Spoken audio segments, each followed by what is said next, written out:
चलिए भाई, नमस्कार दोस्तों, स्वागत है आप सभी बच्चों के एमडी क्लासेस के यूट्यूब चैनल में। क्या हाल चाल है सभी की? Good morning to all of you. स्वागत है सभी बच्चों का। और आज की एक महत्वपूर्ण वीडियो आप सभी के सामने आने वाली है। इस वीडियो में हम बेसिकली 3 चीजों के ऊपर पूरा डिस्कस करेंगे। आपने देखा था इससे पहले हम लोगों ने एलपी के बारे में बात करी थी कि एलपी में क्या क्या सिलेबस होता है, एग्जाम का पैटर्न क्या होता है, एलपी में आपको कैसे कैसे चीजें पढ़नी है, कितना आपका फ्यूचर आगे जा सकता है एलपी में, वो सब कुछ हमने एक वीडियो में देखा था। और उस वीडियो को 1 लाख से भी ज्यादा बच्चों ने अभी तक का देखा हुआ है। इस वीडियो में हम लोग बात करेंगे कि एलपी अगर आप बन जाते हैं तो आपकी सैलरी क्या होने वाली है। सबसे बेसिकली जो फोकस होता है कि अगर हम किसी भी नौकरी को ज्वाइन करते हैं या किसी भी नौकरी की तैयारी कर रहे होते हैं तो हमारा मेन फोकस ये होता है कि भाई उसमें सैलरी कितनी मिलने वाली है, ताकि हम एक बार वहां से भी मोटिवेशन अच्छा खासा मिले और हम और भी ज्यादा बेहतर तैयारी कर पाए। एलपी की अभी तक की नौकरियों की ऑफिशियल नोटिफिकेशन कोई भी नहीं आई है, लेकिन क्या नौकरियों के आसार है कुछ कि 2022-23 में मुझे कुछ नौकरियां देखने को मिल सकती हैं एलपी में, आरपीएफ में या फिर रेलवे में। और जो हम फ्री बैच आपके पास यूट्यूब पे शुरू कर रहे हैं आप सभी की वजह से, एक शानदार और एक जबरदस्त बैच जो यूट्यूब पे शुरू होगा, बिल्कुल फ्री होगा सभी के, इसकी पूरी जानकारी। तो वीडियो को शुरुआत करेंगे, ध्यान से समझेंगे कि क्या क्या चीजें और क्या क्या चीजें हम यहाँ पे देखने वाले, हर एक चीजों को लेके चलेंगे और बहुत एनालिसिस के साथ आपके पास हर एक वीडियो आती है। कोशिश करते हैं कि हर एक वीडियो से आपको कुछ ना कुछ सिखाएं, आपको कुछ ना कुछ जानने को मिले और कुछ ना कुछ अलग चीजें आपको सीखने को मिलेंगी। अब हो गया क्या कि एलपी की सैलरी कभी भी फिक्स नहीं होती है। मैं आपको 2-3 यहाँ पे सैलरियां दिखाता हूं। आप यहाँ पे जब इन सैलरीज को देखोगे तो मैं नाम और बाकी सब हमने हाइड कर रखी जो कि आपको नहीं दिखाना चाहिए। तो एलपी की सैलरी कभी भी फिक्स नहीं होती है। बेसिक पे जो है वो पहले 19,900 हुआ करता था, मतलब इतना से आपकी सैलरी शुरुआत होती है, फिर बेसिक पे को बढ़ा के 20,500 कर दिया गया है। यानी अगर अभी आप एलपी ज्वाइन करेंगे तो आपको मिनिमम जो बेसिक पे है वो 20,500 मिलेगा। लेकिन क्या इतना ही आपके अकाउंट में आएगा? नहीं आएगा। अब समझिएगा एलपी की क्या सैलरी है। आपके पास शुरुआत होता है एलपी की सैलरी 20,500 से, लेकिन इसमें आपके सारे अलाउंस अगर मिल जाते हैं तो कुल मिला के हर बार ये जो सैलरी होती है वो 45,000 से ऊपर ही होगी। इस बात को समझिएगा। मैंने लगभग 4 से 5 जो हमारे पुराने दोस्त रह चुके हैं, जो पुराने मित्र रह चुके, जो पुराने स्टूडेंट रह चुके, उनसे जब बात हुई तो यही चीज कंफर्मेशन निकल के आई कि भाई एलपी की सैलरी सबसे ज्यादा वेरी होती है और आपके पास जितना किलोमीटर आप चलते हैं उसके हिसाब से सैलरी आपको मिलती है। तो अब क्या क्या सैलरी में चीजें हैं, क्या क्या चीजें आपको जाननी है, वो सब जरा समझिएगा। सबसे पहले जैसे हमने एक यहां पे खोल रखा है, ये सैलरी स्लिप है ऑफिशियल जो गवर्नमेंट के द्वारा मिलती है। इस सैलरी स्लिप में क्या है जरा देखिएगा। आपके पास बेसिक पे हो गया 20,500, फिर आपके पास यहां पर जो महंगाई भत्ता है वो आपको 4531 मिलता है। अब यहां पे एक जानकारी बढ़िया ये है कि ध्यान रखिएगा कि कभी भी जो रनिंग जॉब्स होती हैं, खास करके रेलवे की जो रनिंग जॉब्स होती हैं, इस पे हमें 100% पे महंगाई भत्ता नहीं मिलता है, हमें 130% पे, यानी अगर 100 की वैल्यू 20,500 लेता है तो 130% पे हमें महंगाई भत्ता मिलता है, जो कि लगभग सभी का बराबर होता है। ये 4531 हो गया, ये महंगाई भत्ता आपको मिलेगा जो कि मिलना ही मिलना है।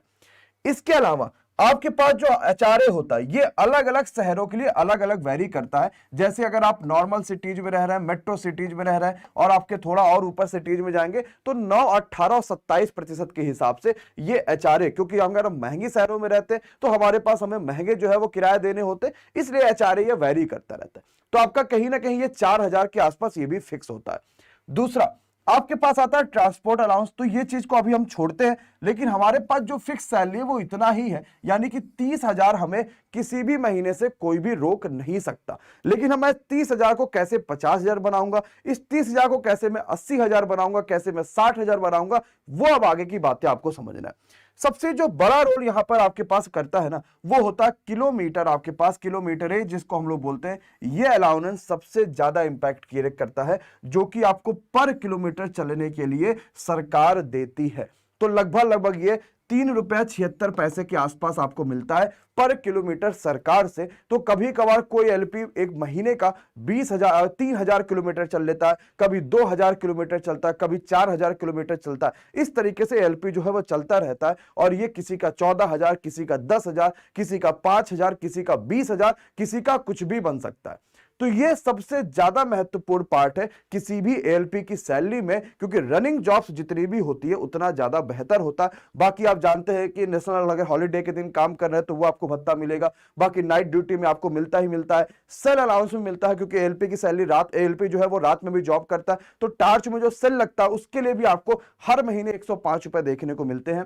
तो आपका जो 30,000 है वो यहां से फिक्स हो जाता है। लेकिन अगर आपने यहां पे 14,000 जैसे कि इन्होंने बना रखा है, वो आपने जैसे बनाया तो आपकी सैलरी वैसे ही 45 हो गई, और आप सब जोड़ लोगे तो आप कहीं ना कहीं 50 से ऊपर सैलरी पा जाते हो। तो एएलपी की सैलरी अगर हम मोटा माटी देखेंगे बच्चा, तो कुल मिला के 50,000 से ज्यादा होती है, जो कि रेलवे के किसी भी जॉब में स्टार्ट करने के लिए सबसे बेहतर जॉब है, सबसे बेहतर सैलरी है। इतना आपकी जो सैलरी स्टार्ट होती है वो आपका ग्रुप डी से तो नहीं होता है और एनटीपीसी से भी नहीं होता है, यानी अगर आप स्टेशन मास्टर भी बन जाते तो भी आपकी स्टार्टिंग इसी के आसपास से होगी।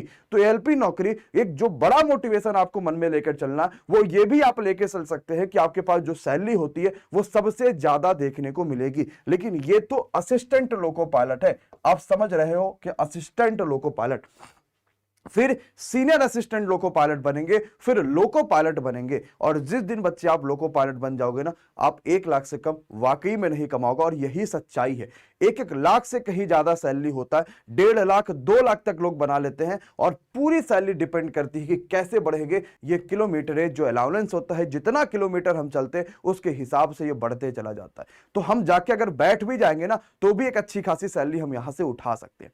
तो आज की वीडियो की जो सबसे पहली बात थी कि एएलपी की सैलरी क्या होती है, ये मुझे लगता है कि आप अच्छे से समझ पाए हैं कि एएलपी की सैलरी कितनी होती है, कितना सैलरी हमें मिलेगा, कितना काम है। काम तो है ही हर जगह, लेकिन बहुत ज्यादा भी काम नहीं है, और अच्छा खासा आपको सैलरी देखने को मिलेगा। दूसरी बात करते हैं आज हम लोग कि कितने नौकरियों के हमें आसार देखने को मिलेंगे 2022-23 में। क्या एएलपी की कोई नौकरी आएगी कि नहीं आएगी, क्या आरपीएफ एसआई की कोई नौकरी आएगी कि नहीं आएगी, क्या ग्रुप डी की हमारे पास कोई नौकरी आएगी कि नहीं आएगी, इन सभी चीजों के ऊपर। तो देखिए, हर एक चीज तो पहली बात तो डाटा पे ही बात होती है कि डाटा पे क्या क्या चीजें हैं, क्या क्या वाकई में सच्चाई है। तो इसके हिसाब से एक आईटीआर फाइल हुआ था, और ये जो आरटीआई जो है वो फाइल करा गया था। आरटीआई होता है सरकार से कोई भी जवाब मांगना किसी भी चीज के ऊपर, कि भाई रेलवे में कितनी नौकरी खाली है, हमने आरटीआई दाखिल कर दिया, हमें 1 महीने के अंदर अंदर उसका जवाब मिल जाएगा कि भाई रेलवे में इतनी नौकरी खाली है। हमने फिर आरटीआई डाला कि सर इतनी नौकरियों में क्या क्या नौकरियां मिल सकती है, तो हमें कहीं ना कहीं जवाब आ जाएगा कि ये चीजें हैं। अगर नहीं जवाब देना होता तो वो ऑफिशियल बता देते कि भाई इस पे देखो, उस पे देखो, ये करो वो करो, या इस वेबसाइट पे देखो, आपको चीजें पता होती रहेंगी।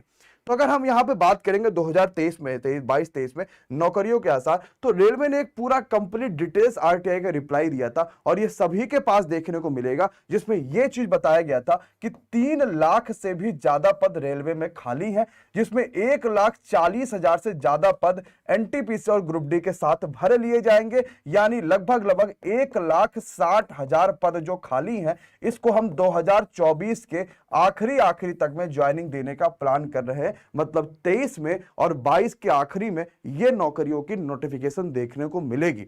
और इसमें जो सबसे बड़ी नौकरियां होंगी वो आपके पास एएलपी होगा, रेलवे जेई होगा, फिर आपके पास ग्रुप डी होगा। अगर आरपीएफ रेलवे के अंतर्गत रहा तो आपको आरपीएफ देखने को मिलेगा, और एनटीपीसी आपको देखने को मिलेगा। ये लाइन से ऐसे चलता रहेगा। 1,60,000 वैकेंसीज यहां से भरी जानी है, और कहीं ना कहीं ये भरी भी जाएंगी, क्योंकि इसका सबसे बड़ा एक रीजन और सबसे बड़ा एक मोटो ये भी है कि 24 में इलेक्शन है। अगर 22 और 23 में नोटिफिकेशन जारी नहीं होगा तो वाकई सरकार को इससे इंपैक्ट पड़ेगा। लेकिन अगर कहीं 22 और 23 में नोटिफिकेशन जारी हो गया तो इससे ज्यादा बेहतर किसी भी गवर्नमेंट के लिए कुछ नहीं होगा, क्योंकि हर बच्चे का भरोसा आपके पास हो जाएगा। और इतनी नौकरियां आने के बाद कौन आपको वोट नहीं देना चाहेगा। तो सरकार पूरी कोशिश करेगी कि 1,60,000 जो इतनी चीजें वायरल हो रही हैं, इस 1,60,000 वैकेंसीज को भरी जाए। और एएलपी की वैकेंसी आपको इस साल के आखिरी या जनवरी 2023 में देखने को मिलेगा। आपको जेई की वैकेंसी देखने को मिलेगी, ग्रुप डी की वैकेंसी फिर से देखने को मिलेगी, आरपीएफ एसआई और कांस्टेबल अगर गृह मंत्रालय के अंतर्गत नहीं रहा तो आपको फिर देखने को मिलेगा, और फिर एनटीपीसी आपको वैकेंसी देखने को मिलेगी। तो अगर हम नौकरियों के आसार की बात करेंगे तो इतनी ज्यादा नौकरियां आपके फिर से आने वाली हैं। और विश्वास मानिए कि अगर आपने ग्रुप डी अच्छा नहीं करा हुआ है, अगर आपने एनटीपीसी अच्छा नहीं करा हुआ है, तो बस 1 साल अपने आप को और दे दीजिए, क्योंकि 24 में इलेक्शन है। मेरी बात मान के अपने घर वालों से 1 साल और लड़ लीजिए, 1 साल अपने आप को और दे दीजिए। ये 22 आपका चल रहा है, 22 का लगभग मान लीजिए कि खत्म ही हो गया, सितंबर चल रहा, 9वां महीना चल रहा, 12 महीने का पूरा 1 साल होगा, तो 3 महीने बढ़ गए, तो 22 तो पूरा खत्म हो गया। अब आपके पास सिर्फ 23 और 24 यानी 23 अपने आप को दीजिए, जान लगा दीजिए। इन 3 महीनों में तो एक बार तो जम के पढ़ाई करिए, ताकि अगले साल में जितनी वैकेंसी आए मिनिमम आपके पास कोई ना कोई एक वैकेंसी हो। और अगर आपने ईमानदारी से पढ़ाई करी होगी तो विश्वास मानिए आपको चूज करना पड़ेगा कि मैं इनमें से कौन सा नौकरी करूं, अगर आपने वाकई में सच में पढ़ाई कर रखी है। तो अपने आप को अभी छोड़ दो। एक बिजनेस अगर आप प्लान सोच रहे हो कि मुझे बिजनेस करना है, मुझे ये करना, अभी उसे रोक दो। अगर आप अभी शादी का सोच रहे हो और चाहते हो कि आप अपने पैरों पे खड़े होकर शादी करो, तो अभी उसे रोक दो। और अगर आप अभी कुछ और भी प्लान सोच रहे हो कि चलो मैं प्राइवेट कर लेता हूं, ये कर लेता हूं, अभी उसे भी रोक दो। सिर्फ 1 साल अपने को दे दो। ये सिर्फ रेलवे की बात नहीं है बच्चा, रेलवे में भी आपके पास नौकरी आएंगी। एसएससी ने भी पहले बता दिया कि भाई वो 70,000 से ज्यादा भर्तियां करेंगी। आपके स्टेट लेवल में बहुत सारी भर्तियां आएंगी, क्योंकि ये सेंट्रल गवर्नमेंट का इलेक्शन है और हर जगह से सरकार चाहेगी कि अगर युवाओं को ज्यादा प्रेरित करना है, युवाओं को ज्यादा मोटिवेट करना है, युवाओं को अपनी तरफ खींचना है, तो कहीं ना कहीं हमें यहां पर ज्यादा से ज्यादा वैकेंसी दिखानी पड़ेंगी। तो आप एक बार अपने आप को दे दीजिए, 1 साल दीजिए, 3 महीने ये पढ़ लीजिए जो बचे रह गए आपके। उसके बाद अगले साल बहुत नौकरियां आने वाली हैं, उन नौकरियों में अपने आप को आजमाइए। अगर नहीं हुआ तो कोई बात नहीं है, फिर समझ लीजिए कि ऊपर वाले ने आपके लिए कुछ और ज्यादा बेहतर सोच रखा है। आपको शायद सबसे बड़ा बिजनेसमैन बनाने का प्लान सोच रहा, कुछ भी बढ़िया सोच रखा। क्योंकि जिंदगी में अगर हार मिलती है ना, तो कहीं ना कहीं एक बड़े जीत की हमारे पास वो होती है कि भाई अब आपको बड़ी जीत कोई मिलने वाली है। लेकिन अगर आपने वाकई में मेहनत करी है तो। ये आपके पास 2 बातें हो गई। तीसरी हम बात करते हैं फ्री बैच के बारे में, जो एमडी क्लासेस आपके लिए शुरू कर रहा है। और एमडी क्लासेस के फ्री बैच का जो नाम होगा वो बहुत आसान सा हमने रखा है, उसका नाम एएलपी सीरीज ही रखा गया है। इस सीरीज में हम आपको बेसिक से लेके अच्छे लेवल तक सारी चीजें कराएंगे। और आप लोगों ने इतना लायक अब बना दिया है कि हम आपको जो फ्री में पढ़ा रहे हैं उसकी संख्या और ज्यादा बढ़ा पाएंगे। और फ्री में आपके पास एलपी सीरीज 12 सितंबर से शुरू होगा, जिसमें सुबह के 4 घंटे आपको देने हैं और जिंदगी में लाखों रुपए आपको कमाना है, लाखों रुपए की सैलरी आपको मिल जाएगी। तो ये 4 जो आपकी क्लासेस होंगी, सुबह 9 बजे मैथ शुरू होगी, 10 बजे आपके पास साइंस होगी, 11 बजे जीके जीएस होगी और 12 बजे रीजनिंग होगी। तो ये एलपी सीरीज 12 सितंबर यानी कि सोमवार से शुरू हो रहा। मैं चाहता हूं कि अगर आप तैयारी नहीं भी कर रहे हैं एलपी की, तो भी इन सीरीज को देखिए। और अगर आपका कोई भी भाई बहन दोस्त यार एलपी की तैयारी कर रहा है, उसे भी ये सीरीज बताइए कि सुबह 9 से 12 एमडी क्लासेस पे आना। और एमडी क्लासेस पे आना इसका मतलब एलपी में सिलेक्शन पाना। जैसा कि इससे पहले एमडी क्लासेस ने रेलवे, ग्रुप डी में, एनटीपीसी में, 2018 के एलपी में और भी कई सारी वैकेंसीज में कर रखा है। तो यहां पर जैसे मैं मान लो मैथ में सबसे पहले एक चैप्टर स्टार्ट करूंगा, उस चैप्टर पे जितने भी क्वेश्चंस हो सकते थे वो आपको कराते जाऊंगा और इस तरीके से कंप्लीट होती रहेगी पूरी की पूरी कंप्लीट एलपी सीरीज। बहुत महत्वपूर्ण आपके पास होने वाला है। अब मैं 2-4 क्वेरी ले लेता हूं। क्या एकदम जोश है सभी को एलपी सीरीज के लिए कि जो 12 सितंबर से स्टार्ट हो रही है? सर आना है और एकदम फोड़ के रख देना है। एक बार कमेंट बॉक्स में हर बच्चा जोरदार तरीके से एस कमेंट कर दीजिए। अगर आपने 10+2 पीसीएम से कर रखा, फिजिक्स केमिस्ट्री आपके मैथ से, तो आप इस टेक्नीशियन की जॉब के लिए अप्लाई कर सकते हैं। ये भी आपके पास इसी में कवर होगी। अगर आपने आईटीआई कर रखा है, डिप्लोमा कर रखा है, बीटेक कर रखा है, वो भी आपकी इसी जॉब से कंप्लीट होगी। और अगर आप एएलपी में चले जाते हैं तो आपकी भले जो स्टेशन मास्टर है उससे थोड़ी सी लोअर पोस्ट है, लेकिन सैलरी उससे कहीं ज्यादा है और अय्यासी भी उससे कहीं ज्यादा। इस बात को समझिएगा। सब तैयार हैं तो याद रखिए कि 12 सितंबर सुबह 9 से 12 एमडी क्लासेस पे ही आपको आना है, चाहे कुछ हो जाए। एकदम तैयार। चलिए तो फिर शानदार तरीके से मिलेंगे अपनी अगली क्लासेस में। आशा करते हैं कि ये जो नोटिफिकेशंस रही है, ये जो डिटेल्स रही है, आपको समझ में आई है। अगर समझ में आई है तो आप लाइक जरूर कर दीजिएगा और कोशिश करिएगा इन फ्री क्लासेस में आइए। ये फ्री क्लासेस देने में बहुत मुश्किलें आती हैं, बहुत सारी चीजें होती हैं, बहुत कंटेंट लगता है, बहुत पैसा लगता है, सारी चीजें होती हैं। बस आपके लिए इसलिए कहा जाता है कि आप वो हर बच्चे तक हम वो बात पहुंचा पाए जो कहीं किसी गांव में रह रहा है, कहीं ऐसे कोने में रह रहा है जहां एजुकेशन पैसों के द्वारा नहीं ली जा सकती। और आपने एक बात सुनी ही होगी कि एजुकेशन ये टीचर का काम नहीं है कि वो पैसा लेके पढ़ाए, टीचर गुरु दक्षिणा लेता है। और ये गुरु दक्षिणा आपकी है कि आप इस क्लास में अपने सभी दोस्त, सगे संबंधी और उन तक का पहुंचाइए जो वाकई में इसको लेना चाहते हैं और इस फ्री क्लासेस उनको फायदा होगा। Thank you so much to all of you, बहुत बहुत शुक्रिया, bye bye, good night, take care, thank you so much guys.